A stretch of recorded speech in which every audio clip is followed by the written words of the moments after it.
Blessings. Welcome to today's Law Enforcement Daily Devotional. Today our study, or our read, was out of 1 Chronicles 25 and 26, and we also looked at Psalm 30. These were good reads, as usual, and hope you got a chance to take a look at them ahead of time. Yesterday, when we were looking at 1 Chronicles, we were reading about duties and responsibilities of the Levites. Today's read in 25 and 26, it got more specific. It kind of narrowed down some of the specialized duties of the Levites. 25 was mainly about some of the musicians and musical players. 26 got really interesting because it seemed to pick up on a lot of the law enforcement duties that the Levites had. They had a lot of guard duties. They were the guards that would stand at the gates to make sure no enemies were approaching. They were guards at the temple to make sure that none of the treasures got stolen. They had investigative responsibilities, as we saw in 26, I think it was verse 31.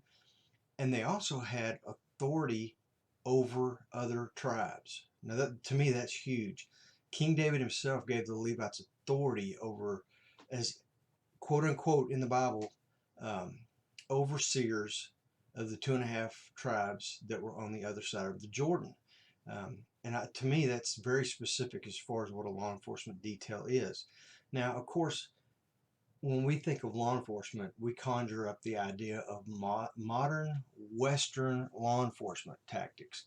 Today we're on the cutting edge of law enforcement. So there's no way that you could compare law enforcement today to law enforcement 100 years ago, 200 years, much less 2,000 years ago, in Jesus' time, and probably 3,000 years ago in David's time. So law enforcement, is really, the basic concept is the same, and that's what I'm looking at. And I truly believe that the Levites in David's time were the law enforcement officers of their culture. If you're interested in a more in-depth study of this, I did a paper about 2 months ago on Levites and law enforcement. And if you're interested in it, shoot me an email, chuck@fcpo.org, and I'll get that to you. Anyway, today was a great read. Good takeaways for law enforcement. Tomorrow we're going to be in 1 Chronicles chapters 27, 28, and 29. Read ahead, see what you can find in there as far as law enforcement takeaways, and then meet me back here tomorrow and we'll do another one of these. So you guys be safe.